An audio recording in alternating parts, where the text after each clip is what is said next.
Now for the sermon. I have 2 introductory remarks and a full chapter to cover. So let's begin. At the end of this sermon, I'm going to violate what is a very, very well-known preacher rule. If you ever get a chance to preach a sermon, this is one of the rules of preaching a sermon. Do not introduce a new concept at the end of your sermon. If you haven't been talking about it all the way through, don't introduce something at the end. And I'm going to do that today. I'm going to introduce the idea that where sins are many, his mercy is marvelous. But now I've introduced it at the beginning, so I don't have to violate my rule, all right? There's one thing. Secondly, I got a text yesterday. I was out with Brooke. We were having lunch, and I got a text yesterday, one of those group texts where you don't know any of the numbers in there, and I thought, well, this is weird. I don't want to be a part of whatever this is. And it was this photo. Do we have the photo we can show everybody?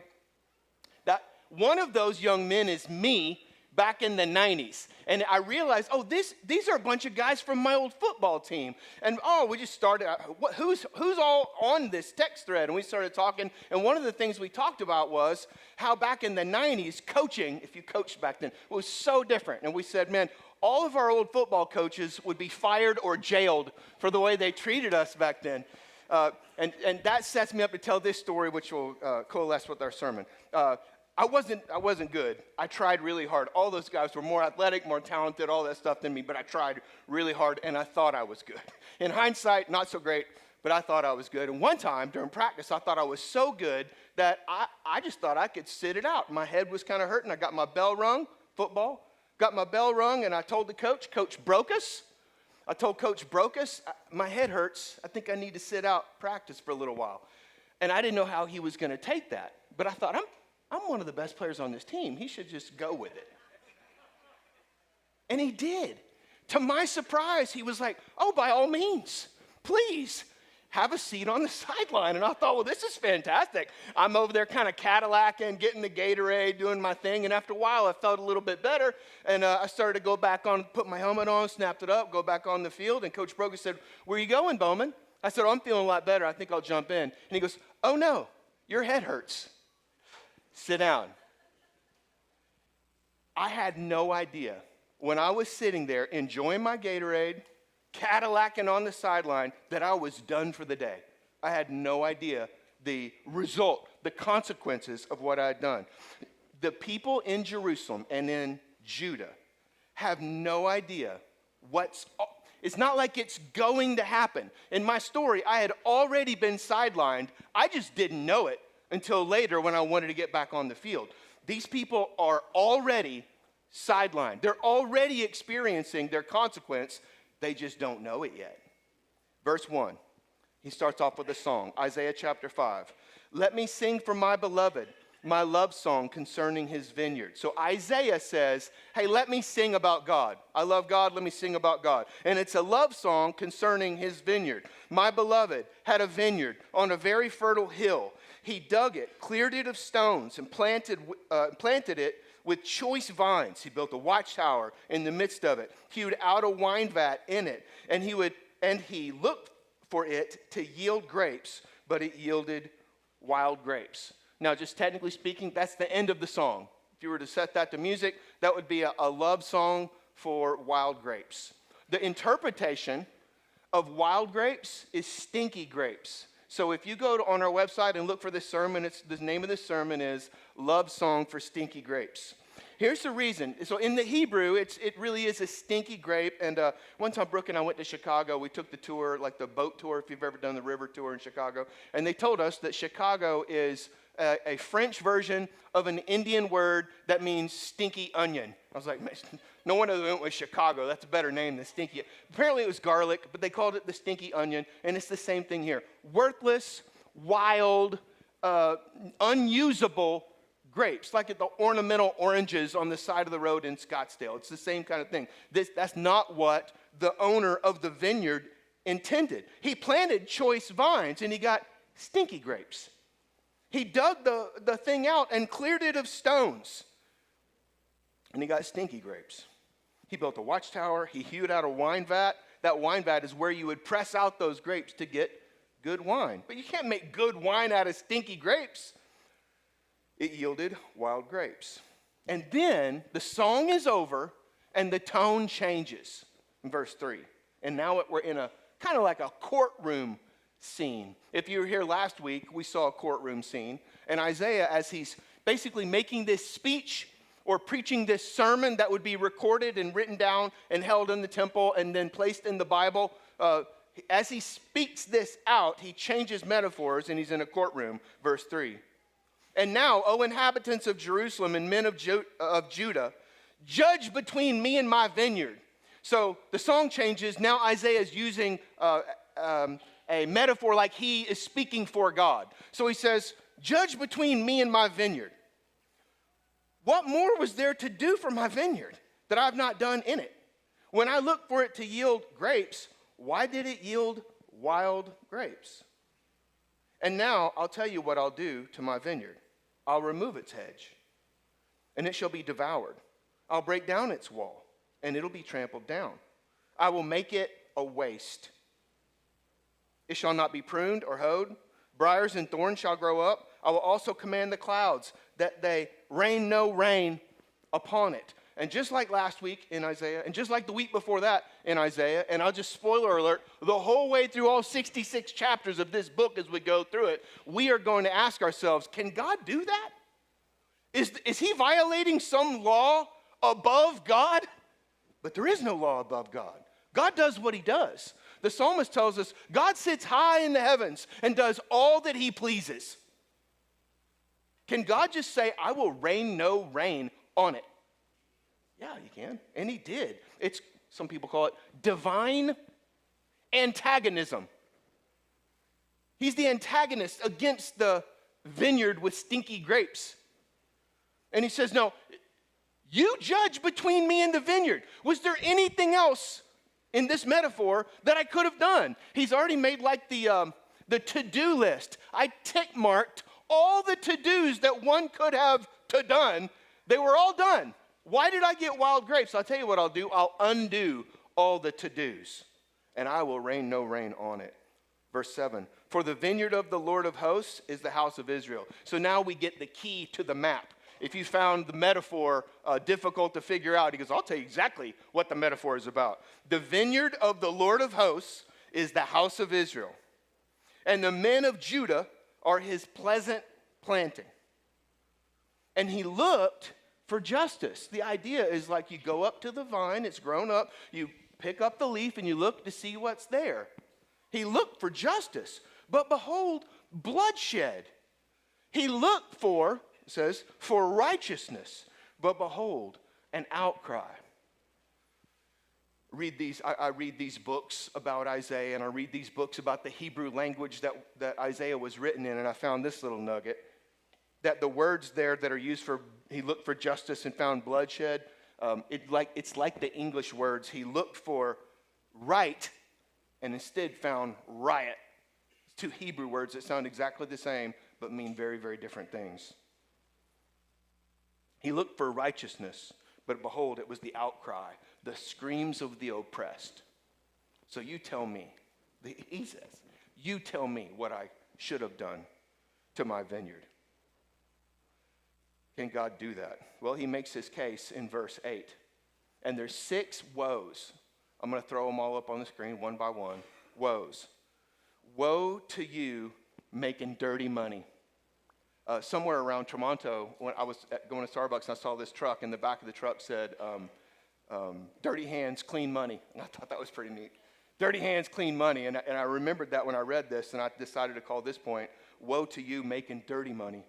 Verse 8, woe to those who join house to house, who add field to field until there's no more room.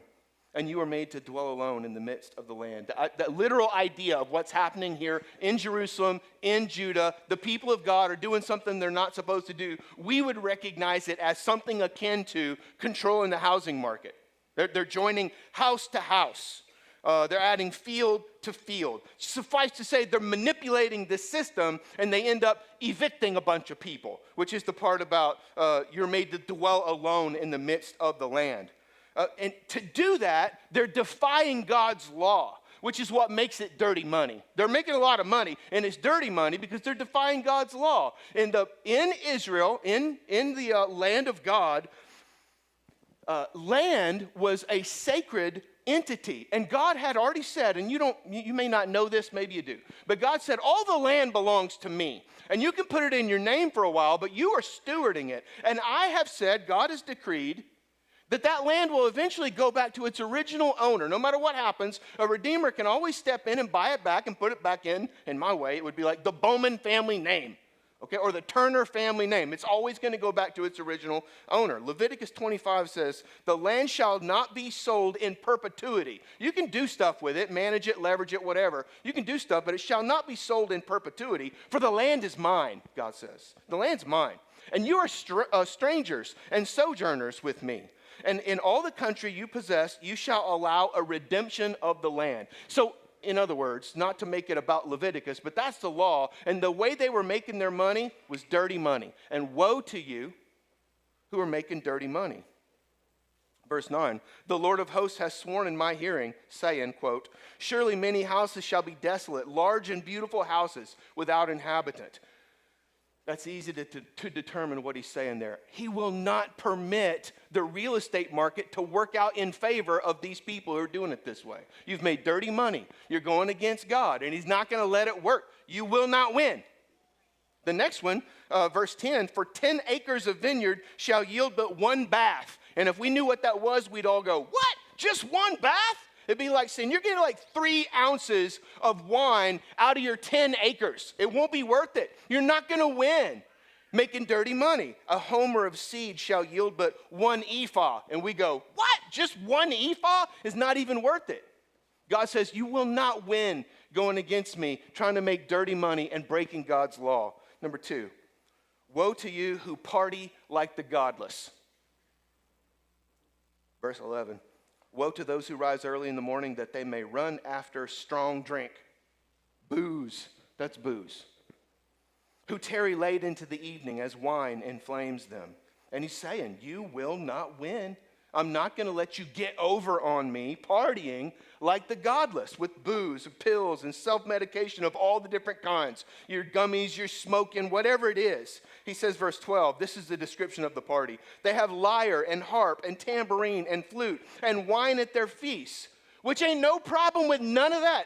The Lord doesn't have a problem with lyre and flutes and tambourines and wine at their feasts, good drink, good food, good friends. But what's it say? But they do not regard the deeds of the Lord or see the work of his hands. There's a way to see this where people have lost sight of the fact that these are good gifts from God to be enjoyed in a way that enlarges and expands our experience of God, not that shrinks down into addiction and need. Ecclesiastes 9:7, I've read this to you over and over because you know I like it so much. It says, go, eat your bread with joy, drink your wine with a merry heart, for God has already approved what you do. Let your garments always be white. Let not oil be lacking on your head. Enjoy life with the wife whom you love. Similar to, I'm wearing a new shirt today. People have commented, you wore that shirt last Sunday. I said, yeah, I only have 4 shirts. Well, now I have 5. This is my new shirt. And Brooke told me, you wear the new shirt today. It's very similar to this. It ain't no problem getting a new shirt. But if your new shirt, if your wine, if your bourbon habit is shrinking down your life, and your parties are like the parties of those who do not acknowledge God, woe to you. Woe to you.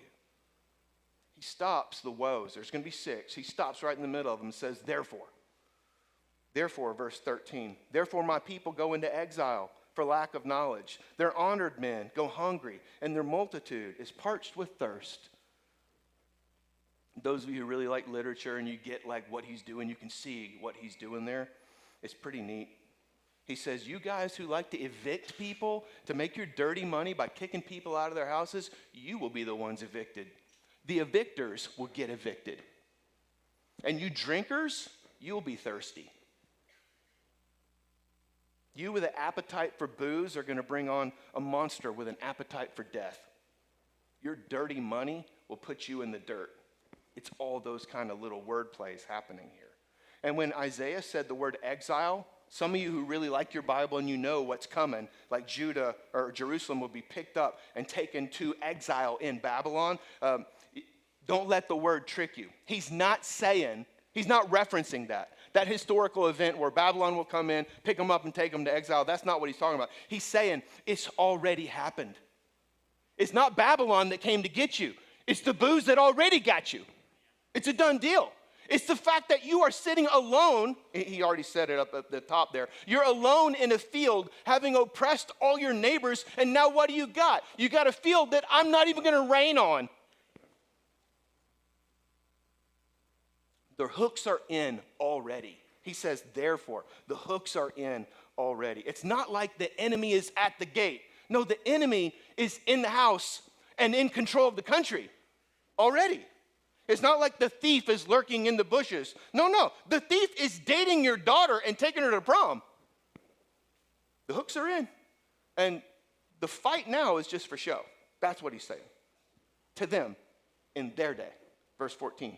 Therefore Sheol has enlarged its appetite and opened its mouth beyond measure. And the nobility of Jerusalem and her multitude will go down, her revelers and he who exults in her. I know that's a lot of words, kind of obtuse, obscure, whatever. But he's saying Sheol is a word for death, okay? He's saying you're bringing on a death monster. You're going to end up living your whole life for these things that don't matter. He's mentioned two of them, the godless partying and the, making dirty money. He said you're going to live your whole life that way and you're going to die. You're going to be stuck in the ground. Isaiah 14 uses that same word, Sheol, which just means to be dead. Process of being down in the ground. He says your pomp is brought down to Sheol. The sound of your harps, maggots are laid as a bed beneath you, and worms are your covers. He's describing maggot beds and worm blankets. And he said you're going to go down there unchanged. You have never figured it out. Spiritually insensitive and unready to meet God. That's what he's predicting for them. And then the main point of the whole chapter, of these 6 woes, in verse 15, you get like the pivot point, like the hinge of the whole thing is verse 15. Man is humbled. Each one is brought low. The eyes of the haughty are brought low. But the Lord of hosts is exalted in justice, and holy God shows himself holy in righteousness. Then shall the lambs graze as in their pasture, and the nomads shall eat among the ruins of the rich. Suffice to say, he's answering the question that's in all our hearts. Can God do this? Can he really do this? And he says, yeah, God is going to humble man and exalt himself. And if you somehow, which we all kind of are under the impression, God kind of exists to exalt man. This says, no, it's never been that way. It's not going to be that way. You cannot win with that in your heart. Now, that's how God is in Isaiah. And I want to remind you, God is forever like himself. He's like that today. That's our God today. I know it's my beard, my manly beard getting in the way.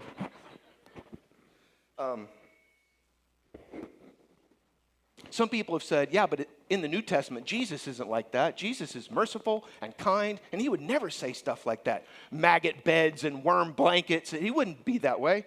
I want to remind you in John chapter 15, this same metaphor is used, and Jesus said, I'm the true vine. We're talking about grapes and vines and vineyards. He said, I'm the vine. My Father is the vine dresser. Every branch in me that does not bear fruit, he takes away. Every branch that does bear fruit, he prunes that it may bear more fruit. And then just a few verses later, he says, if anyone does not abide in me, he's thrown away like a branch and withers. And the branches are gathered, thrown into the fire, and are burned. He is forever like himself. The same God of Isaiah is the same God in John 15, is the same God in Phoenix, Arizona today. Number 3, woe to you who are devoted to sin and doubting God. The verse that's coming next that I'm about to read to you has in it these 2 ideas, that I am attached to this sin. That's my new given. You know, like in math, you get a given and you try to solve for the problem. Here's my new given. I'm tied up to this sin. This one's going to happen. I've fallen in love, and now this is the way it is. I'm going to do this one. Now, solve for what's God going to do about it. That's what this sounds like, verse 18. Woe to those who draw iniquity with cords of falsehood, who draw sin as with cart ropes, who say, let him be quick. That's God. They're saying to God, go ahead, do something about it. Let him be quick. Let him speed his work, that we may see it. Let the counsel of the Holy One of Israel draw near, and let it come, that we may know it. Anytime, and I don't know how you'll feel about this, anytime I have ever sat down with someone that said, I'm really rethinking my faith. People nowadays call it deconstruction, but I've heard these same stories for 25 years. In my head, I'm too kind to say it out loud. I always think, what's his name? What's her name? A new boyfriend, a new girlfriend, a new sexual option has presented itself. And now I'm rethinking God. Because my new given is romance. My new given is this new sexual option, new sexual temptation, and I've got to rethink everything else. And I'm now solving for God with my new given. And that's a lot like what's happening here. Let God show himself, because I have a new reality that's going to happen. And woe to you who are devoted to sin and doubting God. Point number 4. Woe to you who call evil good and good evil, in verse 20. And that's exactly what it says. Woe to those who call evil good and good evil, who put darkness for light and light for darkness, who put bitter for sweet and sweet for bitter. There is a way to use bad words for good things that God has given. And we see this all over the place in our culture, but we need to know it's not any different than theirs. And there's a way to use good words, God-given, glorifying words about sin.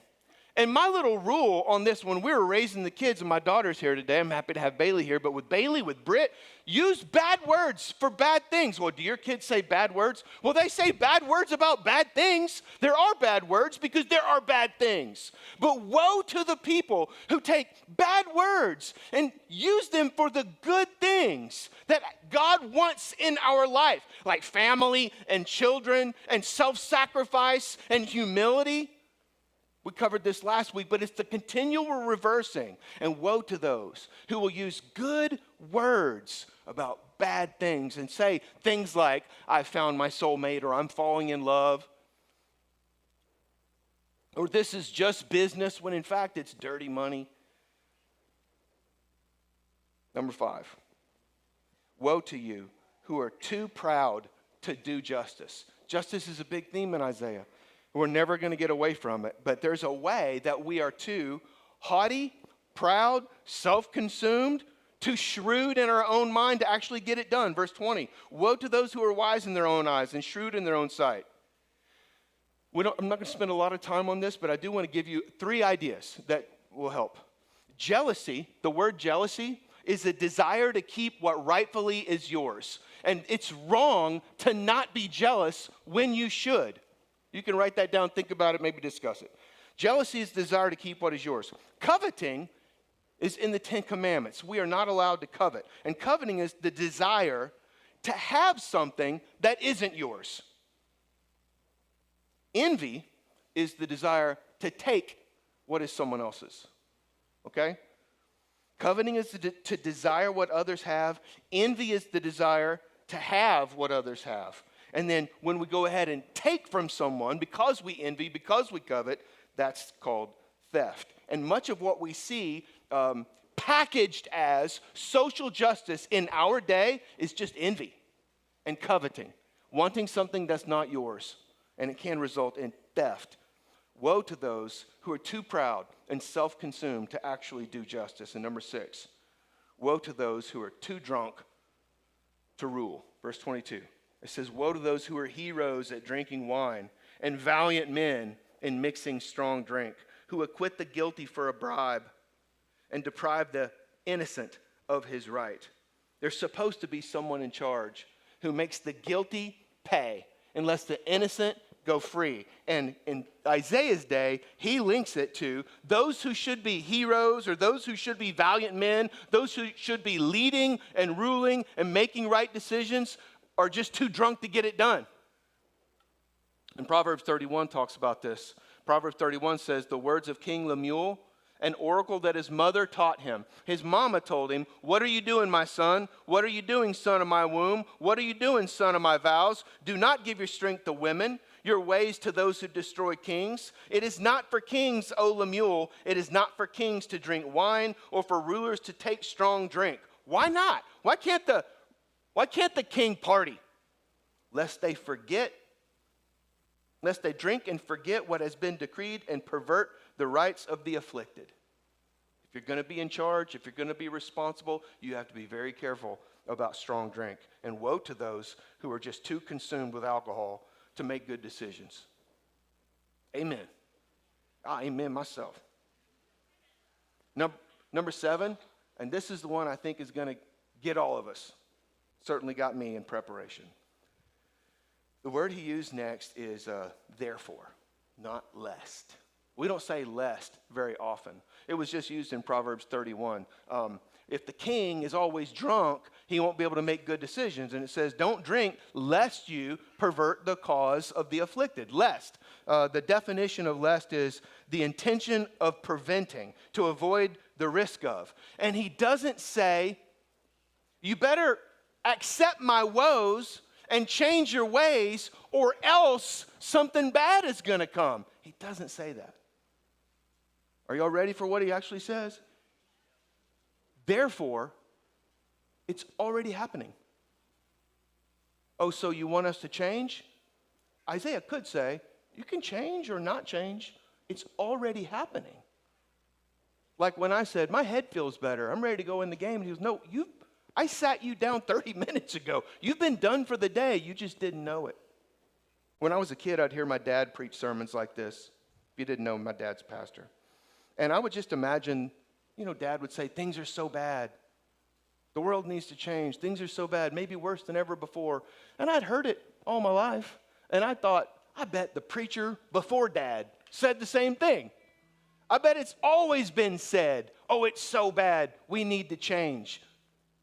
I bet the preacher before him said the same thing. And here I am, standing in the same spot, saying the same thing. You should change. And I remember thinking, Dad must get something out of this. Maybe he's just trying to get the church to grow. Maybe he's trying to make a name for himself. If he can get everybody to change, like he'd be proud of himself or something. Maybe he just wants a raise. I don't know.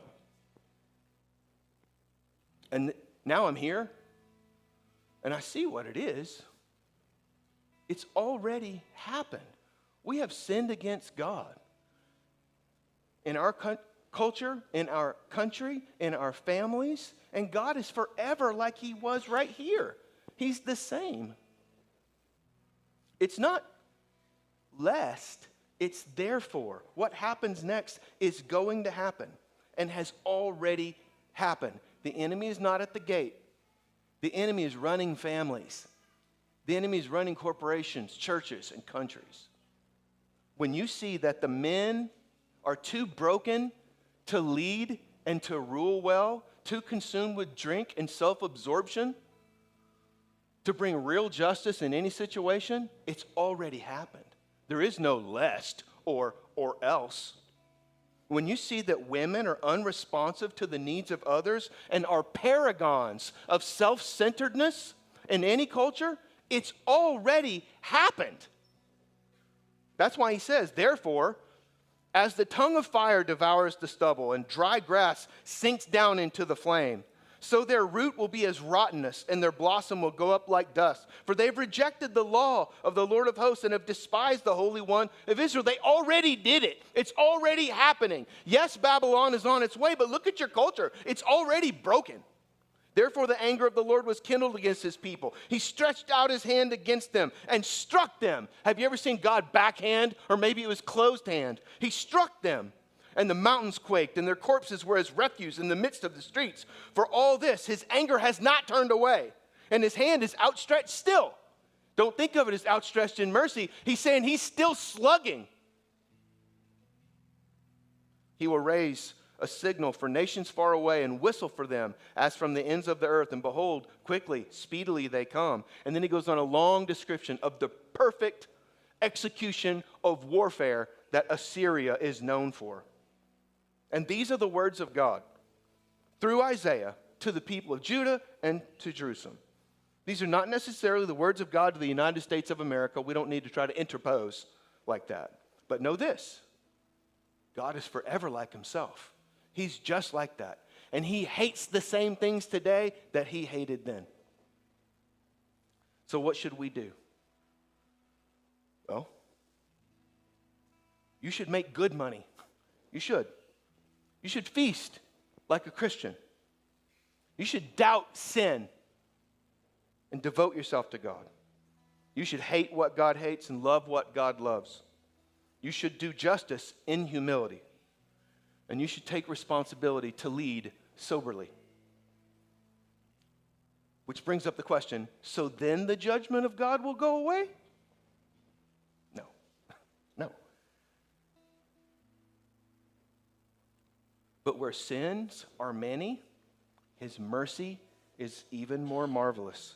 There will be judgment. There will be. And there is. We see it all around us.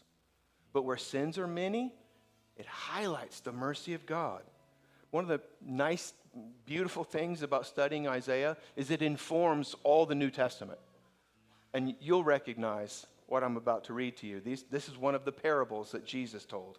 Jesus said these words. A man planted a vineyard and put a fence around it and dug a pit for the winepress and built a tower and leased it to tenants and went into another country. And when the season came, he sent a servant to the tenants to get from them some of the fruit of the vineyard. And they took him and beat him and sent him away empty-handed. Again, he sent to them another servant, and they struck him on the head and treated him shamefully. And he sent another, and him they killed. And so with many others, some they beat and some they killed. He had still one other, a beloved son. Finally, he sent him to them, saying, surely they'll respect my son. But those tenants said to one another, this is the heir. Come, let us kill him, and the inheritance will be ours. And they took him and killed him and threw him out of the vineyard. And just like in Isaiah, Jesus uses the same words and says, now you judge. You be judge and you be jury because you're the accused. What will the owner of the vineyard do? And he answers the question. He will come and destroy the tenants and give the vineyard to others. And then Jesus continues, have you not read the scripture? The stone the builders rejected has become the cornerstone. This was the Lord's doing, and it's marvelous in our eyes. Friends, there's always judgment for all the woes of sin. And Jesus took on the judgment himself.